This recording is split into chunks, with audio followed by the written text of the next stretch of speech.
Saan ba ang immune system mo? Not only in my organs, but all over the body through my lymphatic system. Pakita natin direct please, picture number 2. Ayan o, sabi ko kanina, bata. Kita nyo? Yung kulay berde na tumutulay na yon, that is a very important network. Alam niyo po ba kung ano ang dumadaloy dyan sa lymphatic system na yan? White blood cell. Yung kulay puti, na may kakayanan silang parang Pac-Man, na lusubin, sakupin, at tunawin yung mga viruses at bacteria. Ngayon, saan sila naglalakad? Doon sa parang tulay-tulay na green na yan. Sino ngayon ang gumagawa ng white blood cell? Naalala nyo kanina, nabanggit ko na spleen o pale, nandun sa bandang kaliwa ng inyong tiyan. Very important part of the body po yan. Kaya nga, napakahalaga na ang mga kabataan, hindi nabubugbog yung kanilang bandang tiyan. Halimbawa, naglalaro sila sa playground. Nahulog sila. No? Tapos tumama yung kanilang tagiliran doon sa siso. Maaaring mag-rupture o masira yung kanilang certain organs. Either the liver sa kanan o yung spleen sa kaliwa. So alam nyo na ha. Ngayon, may mga kondisyon po tayo. Thank you very much. Isa po doon sa nagpuyat. Sa loob ng 3 araw dahil sa eleksyon. Nagre-reklamo si Miss Carmi. Bakit daw? Walang pakain. Sabi ni Direk. Okay. May mga kabataan, lalo na yung mga maliliit pa na bata, no? Nagugulat po kayo na nagiging sakitin. Pakitanggal na natin yan, Direk, no? Yung pagiging sakitin nila, akala natin kasi mahina lang yung resistensya, but in reality, sometimes it is our own fault. Okay. Immunity po ang ating pinag-usapan, immune system ha. Eto, magulang ka, may anak ka, 1 o 2 taon. Sinipon kaunti ang bata dahil na-expose sa ulan o sa lamig na itapat nyo sa electric fan o sa aircon. Dinila po ninyo sa inyong pediatrician o doktor. Alam nyo po ba noong araw, hindi basta-basta nagre-reseta ang mga doktor, lalo na ang pediatrician, ng antibiotiko. Pero sa ngayon, napipilitan kaming mga doktor na magreseta dahil hinahanap ng mga nanay at tatay. Parang ang feeling nila kapag yung anak nila dinala sa doktor at wala silang bit-bit na maliit na papel na may reseta, parang hindi kompleto ang check-up sa kanila. So, if the problem is virus, yung pong simpleng mikrobyo lamang na normally ay self-limiting sa loob ng 3 o 4 na araw, pero maaaring resetahan ng doktor ng antibiotiko dahil iniisip niya baka magkaroon ng secondary infection. Ang nangyayari tuloy, ang mga batang ito, paglaki nila sa kalaunan, ay nagiging, sabi nga nila, immune na. Mali yung term na yun, immune na. Resistant sa antibiotiko. And that is when yung immune system ng bata ay lalong babagsak at lalong magiging sakitin po siya. Nakuha po ninyo? So, kapag ang problema ng ating mga anak, kahit na bata man o matanda, no, ay simpleng mga nalamigan lamang, hindi kailangan ng antibiotiko, kundi ang kailangan ay pahinga, ang kailangan ay steam inhalation, ang kailangan ay a lot of water, tapos proper food and proper rest, then wag nating ipilit. Lalong-lalo na kung yung antibiotic ay napulot nyo lang sa inyong tukador dahil luma ng reseta pala. Okay? Because our immune system has the capability para labanan ang mga mikrobyo at iba pang karamdaman. Okay. Last picture ipapakita ko po bago tayo mag-pause. Ito ang mga kinakapa na dapat matutunan po ninyo bilang pasyente o bilang magulang. Direct, yan pong ating picture number 3 will show us saan tumutulay at dapat ninyong gamitin ang inyong 3 daliri, hintuturo, middle finger and ring finger. Ikakapa nyo po yan sa leeg. Patatakbuhin nyo mula sa ilalim ng tainga, pababa dito po sa may dibdib. Yan ang pagkapa ng kulani sa bata, maging sa matanda. Paano kung yung normal na nakakapa ninyo na sinlaki lang ng munggo ay nakapila, kamukha sa picture nito? Senyales yan ng isang uri ng mikrobyo. Usually nakikita yan sa primary complex kung bata. Kapag malaki-laki siya, marami. Sa adult, ang tawag na doon, tuberculosis na. Paano kung ang nakapa po ninyo ay sinlaki ng holen? Now, that means yung lymphatics ng tao ay nagkakaroon na ng aberya. At yung malalaking mga kulani may already be a sign of a potential worse disease. Mamaya, tatalakayin po natin ang mga yan. Kanina tinatalakay ko sa inyo yung mga kula-kulani. Ang pagkakaroon kasi ng kulani ay senyales na lumalaban ng ating katawan. But it is also a sign that there is an illness going on. Pwedeng ito ay impeksyon, pwede ito ay mas malala dahil may mga karamdaman na nagkakaroon ng kulani. At isa na roon ay ang mga bukol o tumor. Kanina tinalakay natin ang tungkol sa kulani sa leeg, may kulani sa kilikili, lalong-lalo na kung mga kababaihan, naliligo sila at dapat kinakapa nila yung kanilang dibdib, damay dapat kinakapa yung kanilang kilikili dahil nagkakaroon po ng kulani dito at maaaring senyales yan na nagbubukol nga sa kanilang dibdib. Ngayon, pag habang naliligo kayo, kapain nyo na rin po yung singit ninyo. Nasa picture number 4, direct ipakita natin.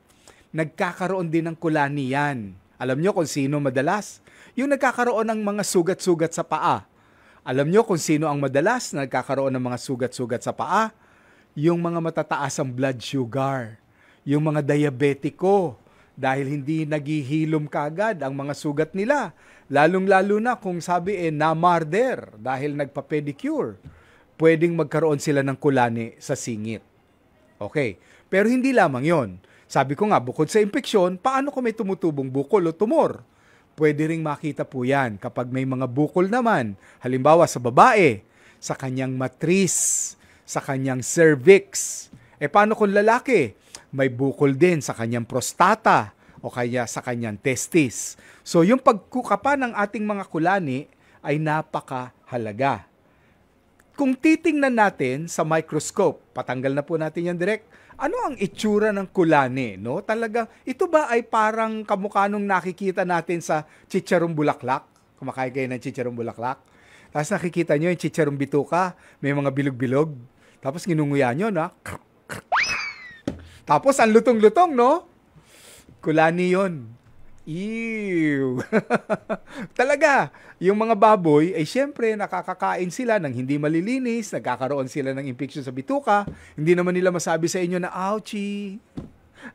Nagsasuffer yung mga baboy na to hanggang mamatay sila. And then, yung kulani na yon, pwedeng naipiprito. So, para sa akin, iwasan natin chicharong bulaklak at saka chicharong bituka. Okay, ano yung sinasabi kong kinakagat-kagat ninyo na malutong? Ito yon, direct ipakita natin picture number 5. Yan yun, no? Ang kulani ay pinag-iipunan ng white blood cell, yung puting dugo, yung panlaban sa mikrobyo. Pero, nandyan din sa loob niya yung mga patay na mikrobyo. Nakuha nyo? Siyempre, kinuha ng white blood cell. Yung mikrobyo, napatay niya yung mikrobyo, iuwi niya ngayon yan doon sa loob ng kulani. Pag gumagaling na tayo, nalulusaw yung kulani mag-isa. Pag hindi tayo gumagaling, lumalaki yung kulani. Ibig sabihin, dumarami yung mikrobyo imbis na mapatay sila. Okay, so alam nyo na, ang kulani. Ano ang itsura ng white blood cells na sinasabi ko? Nasa picture number 6 po, direct. Ayan, no? Bilog-bilog. Ayan, bilog-bilog. But particularly, tingnan po ninyo yung nasa bandang alas 5, kumbaga sa relo. Ang tawag doon, lymphocytes. Yang lymphocytes, ang pinaka-responsable sa paglaban sa viruses. Tandaan niyo yan, ha? Lymphocytes. Tingnan niyo yung bandang alauna. Neutrophil. Yan ang white blood cell na lumalaban sa bakterya. Iba yung virus, iba yung bakterya. Yung COVID virus, yung flu virus, yung dengue virus. Ano yung bakterya? Ayan yung mga nagnanana. Staphylococcus, Streptococcus, yan. Okay. Ngayon, tingnan ninyo yung bandang kanan. Kanina, sorry, hindi pala alauna. Alas 11 pala. Neutrophil. Baliktad kasi relo ko. Direct pasensya na, digital kasi relo ko. Cheap. Tingnan nyo yung bandang kanan. Alauna, yun yung eosinophil. Ang eosinophil naman, nakikita natin, tumataas yan sa mga taong may allergy. allergy. So, pag kinuna ng dugo yung pasyente at nakitang mataas ang eosinophil, iniisip namin allergy na kagad. And what is the most common allergy? Patanggal na po natin yung direct. Ang most common allergy, sa palagay nyo sa bata, ano yon? Nasa picture number 7. Ito ay bronchial asthma. Okay, sino yung mga bata na madalas magkaroon ng bronchial asthma, which is a form of allergy? Ayoko magpadededok kasi busy ako. Sabi nung nanay, ayoko magpadededok kasi madedeform ako mawawala ako sa forma. Walang lumalabas na gatas, dok Those are children na hindi nagdede sa kanilang ina, hindi nakakuha nung napakasustansyang colostrum na maaaring ma-predispose sila sa pagkakaroon ng asthma. Kasi ang asthma hindi lang yan minamana. Pwedeng ma-develop yan kung mahina ang kanilang resistensya. Gets nyo ha? So it's very important na kung kayo ay may sanggol, yung unang 6 na buwan, at kung kakayanin nyo, unang 1 o 2 taon, purely dede ng ina. Gatas ng ina. Dahil hindi lang gatas ang lamang niyan. Hindi ka mukha ng ordinaryong cow's milk na nasa grocery na malapot. Ito malabnaw. Pero kahit malabnaw ito, akala nyo hindi nabubusog yung bata, but in reality, nabibigyan sila ng colostrum. At yung colostrum na yon, pangkontra sa asthma, pneumonia, primary complex, maging sa kung ano-anong karamdaman ng bata. Ang itsura ng taong may asthma nasa kanan. Tingnan nyo po, sarado yung kanyang baga. Sa kaliwa, yung walang asthma. So ano nangyayari sa taong may asthma? Kumikipot yung daluyan. Pangalawa, nagkakaroon ng plema, ay di lalong hindi makahinga. Pangatlo, namabaga yung gilid o swelling of the airways. So ano nangyayari sa bata? Kahit nga matanda, paghinga niya, pinipilit niya. Gets nyo? Di ba yung inhale niya may tunog? Yung pag-exhale niya, meron din. Direct Aaron, iba yun. Iba yung nadinig mo. Yan. So may asthma yon. Okay. So patanggal na po yan, Direct. Ipakita natin ano yung nangyayari bago ipakita natin yung mga iba't ibang mga autoimmune diseases. Pero, mayroong biglang gustong magtanong. Dahil galing pa siya ng Marilao, Bulacan, pagbigyan po natin bago po tayo mag-pause for a few reminders. Sige na nga, papasukin natin si Ma'am Edith Dabo. Hello, good afternoon, Doc. Sa inyo rin po. Doc. Magandang hapon. Meron po ako kung gustong malaman sa inyo. Opo. Kasi, Doc, pag po kumakain ako ng chicken, kahit anong luto, may gulay man o wala, kinabukasan, hindi ko po nailalabas. Gayong hindi naman ako araw-araw kumakain ng ganyan. Tapos, sa hapon, Teka ma'am, ang kinakain ko... Pakiulit. Kinabukasan, hindi mo na ilalabas? Opo, ibig sabihin, hindi ako nakakadumi. Ayun, constipated. O, tapos? Opo. Samantalang sa hapon, kumakaang hapunan ko, isang buong pipino at isang hiwang bread lang, yung isang hiwang tasty lang. Tapos, yung wheat bread po ba? Tapos, ang iniinom ko naman ay kape na MX3. Tapos sa pag-inom ko ng capsule, ganun pa rin, 2 beses sa maghapon. Bakit po kaya ganun? Ano po nangyayari sa bituka ko? With your permission, ma'am, ilang taon na po kayo, Ma'am Edith? 60 na po. 60. Yan. Okay. Let me give you a good example. Kayo po ba ay nakakain na nung tinatawag sa goto ng libro? Hindi po ako kumakain ng laman loob do. Nakakita ka na ba nung tinatawag nila sa palengke na libro? Opo. Pero hindi ako nakain nun. Sample lang, nakakita ka na nung libro. Opo. Di ba may nakikita ka doon sa tinatawag nilang libro na parte ng bituka ng baboy o ng baka na parang mga nakalawit-lawit na parang buhok, hindi ba? Pero makakapal. Opo. Opo. Ang tawag po doon ay intestinal villi. Yung intestinal villi, lahat tayo mayroon nun.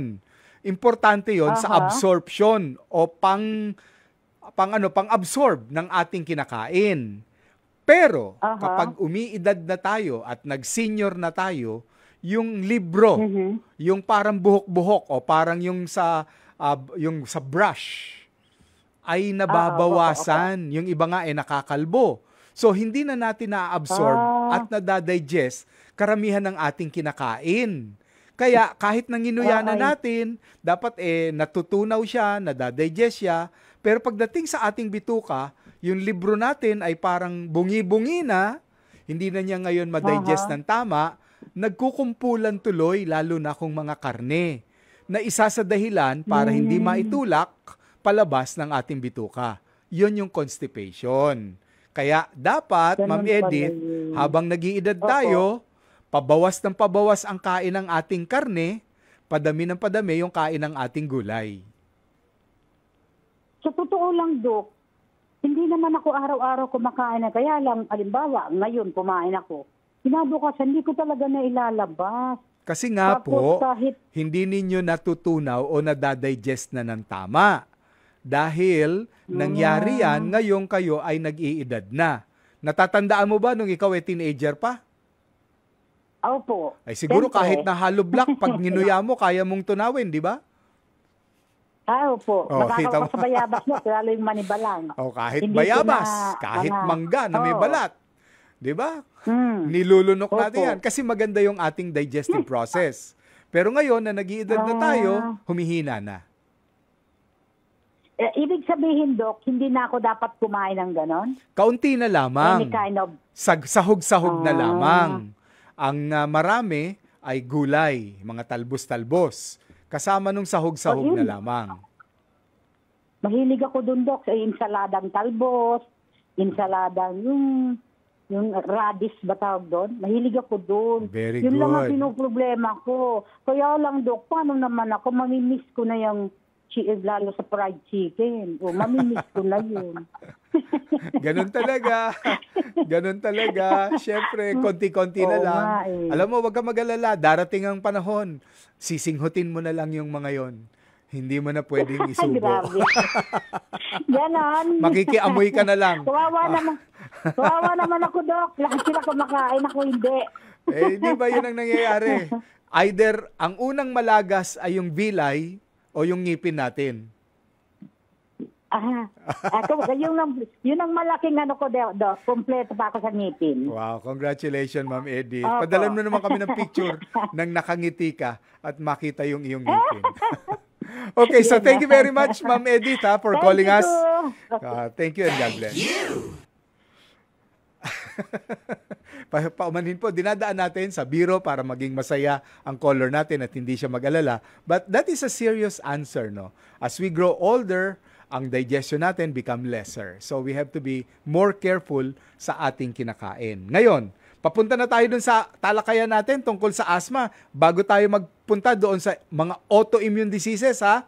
Last picture, ipakita nga po natin, picture number 8. Ayan ang nangyayari. Hindi nyo lang ma-picture ng maganda eh. Pero yung mga brown-brown na yun yung mga plema na iipon sa loob ng baga. Ngayon, pinainom nyo yung bata ng contra cough syrup. Di ba may mga cough syrup na pampatigil ng ubo. So, imbis na mailabas yung plema, nananatili siya sa loob. Magiging bahay ng mikrobyo. Kaya nagiging pneumonia. Gets nyo? Kapag may ubo, mas magandang ilabas kaysa sa ito'y pigilin. Alright, eto na yung katanungan po ninyo. Ano-ano nga ba yung mga autoimmune diseases? Ang dami ko nang naririnig na ganyan eh. Pakitanggal na nga po direct ito at mayroon ngang isang sikat na artista dati, na anak ng presidente dati, na sinasabing nagkaroon ng autoimmune disease. You have an idea who I'm mentioning, no? Wag na nating banggitin po. We hope that she gets well.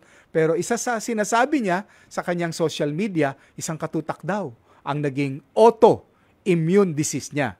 Bakit nagkakaroon tayo nito? May picture tayo. Picture number 9, please. Ito yung napakaraming autoimmune disease na pwedeng sumapit sa atin. Sa ating utak, pwede po tayong magkaroon ng multiple sclerosis. Yung bang biglang pagkapilay. Manliliit ang mga muscles ng ating paa, tapos di tayo makalakad. Ano ang dahilan yan? Sabi nila, virus. Sabi nila, biglaan na lang. Next, sa dugo. Biruin nyo, pwede kayong magkaroon ng lupus. Nadinig nyo na po ba yung lupus? O SLE. Isang uri ng karamdaman yan na kumapit sa dati nating presidente. No, ang lupus ay autoimmune din. Ano ang pwedeng maging dahilan niyan? Hindi rin malaman. Sabi nila, stress daw. Okay. Sa ating bituka, tingnan po ninyo yung bandang alas 9. Tama, alas 9 sa inyong screen. Sa ating bituka, pwede kayong magkaroon ng irritable bowel syndrome. Yung bang every hour dumudumi ka? May ganun po. Laging masakit ang tiyan, may kabag. Okay. Sa nerves, autoimmune, imaginein po ninyo ha, diabetiko ka. Hindi mo ngayon maramdaman ang talampakan mo. Ang kapal-kapal ng pakiramdam para kang lumalakad sa ulap. Namamanhid ang mga daliri mo. Diabetic neuropathy. Autoimmune pala yun. Okay. Sa baga, wala ka namang tuberculosis, pero kahit na hindi ka naninigarilyo, ikaw ngayon ay dumudura ng dugo. Pwedeng autoimmune yun. Sa balat, ay ang dami. Yun nga psoriasis, sinasabi autoimmune eh. Alam niyo yung psoriasis? Yung nangangaliskis ang kanilang balat. May mga kakilala ako ng ganun. Nung nagka-problema siya sa kanyang asawa, tinubuan ng psoriasis.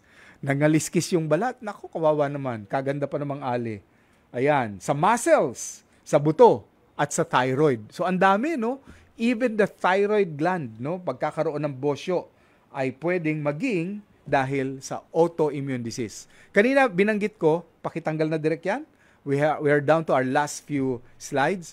When we say auto o auto, hindi kotse yun.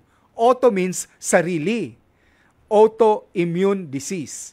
Kinakain ng sarili mong dugo yung iyong resistensya. Nakuha po ninyo? So, para kang may alien. Napanood nyo ba yung movie na Alien? Na yung bida ron, si Sigourney Weaver, di ba? Nabuntis siya. Sa loob ng tiyan niya, naroon yung alien. Opo. Para kang may... may nag-comment si Direk. Para kang may alien sa loob ng iyong katawan, and that is eating up your resistance. Yan ang autoimmune disease. What can cause this? Virus, stress, pagod, malnutrition, at marami pa pong hindi maipaliwanag na dahilan, gaya ng mga bisyo, gaya ng environment, gaya ng toxins. Yan ang pwedeng maging dahilan ng autoimmune diseases. At dumarami ngayon ang autoimmune disease. Dati nga, hindi nyo pa naririnig ang lupus, di ba? Ngayon, ang dami ng may lupus. Dumadami ang may autoimmune diseases. So, sa picture number 10, tingnan natin direct, bago natin sagutin ang mga katanungan nila. Ayan. Ano daw mga dahilan? Tingnan ninyo yung bandang alas 11, edad. As we grow older, mas lumalaki ang tsansa magkaroon tayo ng autoimmune disease. Nangyayari to sa 15 hanggang 44 pataas. Next, tingnan natin sa bandang alas 9, gender. Mas common ito sa mga kababaihan. Sorry malas naman. Next, sa bandang alas 5, environment. Yung mga nakatira po sa mga lugar na matataas, yung frequency ng kuryente. May nakita po sila isang pelikula na nakatira sila sa ilalim ng electric pole. Yung kung saan generate yung kuryente at nagkaroon ng leukemia ang kanyang mga anak. So, pwede na mangyari ito sa atin. Next, sa bandang alas 5, hygiene. Hygiene, vaccine, no? Kasama vaccine, no? May totoo yun. May mga tao po na sa ilang uri ng bakuna ay nagkakaroon sila ng autoimmune disease. Next, sa bandang alas 3, genetics, pwedeng ipamana sa atin. And last but not the least, diet. At kanina, may katanungan po, paano daw makakatulong ang MX3 sa pagpapalakas ng ating resistensya? Kanina nabanggit ko po yung tungkol dito sa prutas sa mangustin. Yung balat po kasi nito, pinag-aralan nila, ay nagtataglay ng certain nutrients na unique sa kanya. Ang tawag doon alpha, beta, at gamma nutrients. Yung balat at yung balat na yun po, yung alpha, beta at gamma nutrients ang siyang in-incorporate sa kapsula natin. Ganon din sa ating kape at sa ating tsaa. At nakita nila sa pag-aaral sa Canada, bawat isa sa kanila ay may kanya-kanya palang property, gaya ng pagiging anti-inflammatory o kontrapamamaga. So, masasakit ang ating kasukasuan, nakakatulong yan. Gaya ng pagtulong para ma-normalize ang ating blood pressure, ang ating blood sugar, at ang ating mga cholesterol, no? Dahil natural po ito, pwedeng isabay sa inyong mga gamot na reseta ng inyong mga doktor. At hindi lamang yon, nakakapagpataas siya ng ating resistensya o panlaban sa mga karamdaman gaya ng mga mikrobyo. So, napakaganda na maging sustansya o bitamina natin sa araw-araw. Kuha niyo po. Yun na ang maaari nating inumin as our vitamin supplement daily. Yan po ang MX3. Okay, so silipin na natin ang ating mga tanong at komento sa Facebook ng mga netizen. Number 1, si Isadora Monteverde. About sa kulani, Doc, pag natrangkaso kami, maraming kulani sa mga kasukasuan sa binti dito sa braso. Bakit po kaya? That means may mga viruses na pumasok sa inyong katawan. And your body is trying to fight the viruses. At yung kanilang garrison o barracks ng ating white blood cell ay nandoon sa loob ng kulani. Doon niya dinadala yung mga napatay niyang mga viruses. Nakuha nyo? Kaya lumulobo po siya. Okay. Sylvia Ambos, Doc, tanong ko lang po, nagkaroon ako ng ubo at sipon. Tapos nag-swimming kami, whole day. Minalat ako. Ang nangyari po, gumaling ang sipon at ubo ko, pero ang pagkamalat ko, hindi po. Totally bumalik. Maayos na boses ko. Ano pong dapat na i-take na medicine? Well, simulan muna natin dun sa nawalan ka ng boses, maaaring namaga yung iyong larynx, yung iyong pharynx. So, mas maganda mag-warm water with salt, gargle ka 2 times a day. Anti-inflammatory yun. Hindi mo kailangan ng antibiotiko dahil hindi naman ito mikrobyo pa, no? Irritation. So, what you can do is you can take yung ating MX3 capsule, 500 mg, ng 3 times a day, pwede. Kasi walang overdosage to. Sa loob siguro ng 1 linggo. After 1 week, bawasan mo na. Gawin mo ng 2 times a day. After another week, gawin mo na lang once a day as your natural supplement. Ramel Maluto, magandang hapon po. Ang problema ko ay nahirapan ako magtulog sa gabi. Putol-putol ang tulog ko, anong dapat kong gawin? Alam mo, Ramel, dapat malaman ko ang edad mo. Baka mamaya kaya ka ginigising o nahihirapan matulog dahil ikaw ay ihi ng ihi. Sa lalaki, common yun, yung prostate enlargement, lalo na sa mga senior citizen na. Pangalawa, yung mga may problema sa asukal, gaya ng diabetes.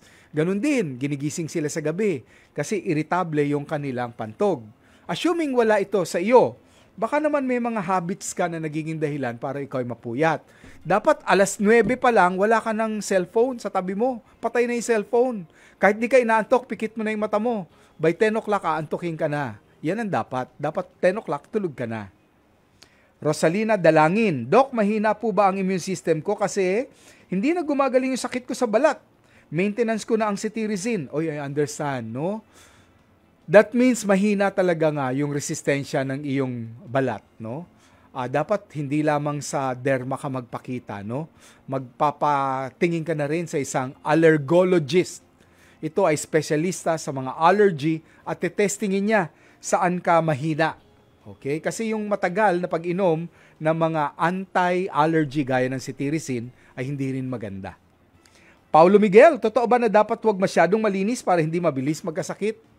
Well, there are some truth to it. Pero hindi ka dapat maging marumi, ha? Pero ibig sabihin, alam niyo ba yung word na grounding? Ito, mga nanay, konting kibot, papahira ng wet wipes yung talampakan ng bata. Lagi na lang nakasapatos, lagi nakamedyas. Sa probinsya, napakagandang pinapatakbo rin sila, di ba? Sa dagat, pinapatakbo sa dalampasigan, sa damuhan. Because that is when the body is grounding, but at the same time, nakaka-absorb siya ng certain bacteria na natutunan niyang labanan. Okay. Hindi naman naglalakad sa pusali. Naglalakad lang sa damuhan. Normal dapat yon. Okay? Paulo Miguel uli, pinapalakas ko po ang aking resistensya pagkain ng masustansyang pagkain, pag-inom ng maraming tubig, pagkain ng prutas, gulay, pagtulog ng maaga. Iniiwasan daw niya ang stress para iwas hair fall. O nga naman, ang stress nakakakalbo at acne sa kabataan, yes. Okay, ang dami pa. Sorry ha, try kong 2 o 3 pa. Janet Papa Arceo, most of the time 4 to 5 hours lang ang tulog ko. Dapat agahan mo yung tulog mo. Okay? Usually, pag nagsi-senior citizen, umikli talaga tulog eh. Tadi May, nakakatulong ang proper diet and regular exercise. Tama. Lynn Fabiano, vitamin B. Malaking tulong po sa akin yon. Samahan mo yan ng MX3. Ronald Tumbaga, avoid fatty, salty, sugary food. Tama. And think positive. Take MX3 palagi. Paborito daw ni Ronald Tumbaga ang ating MX3 coffee mix. The best daw.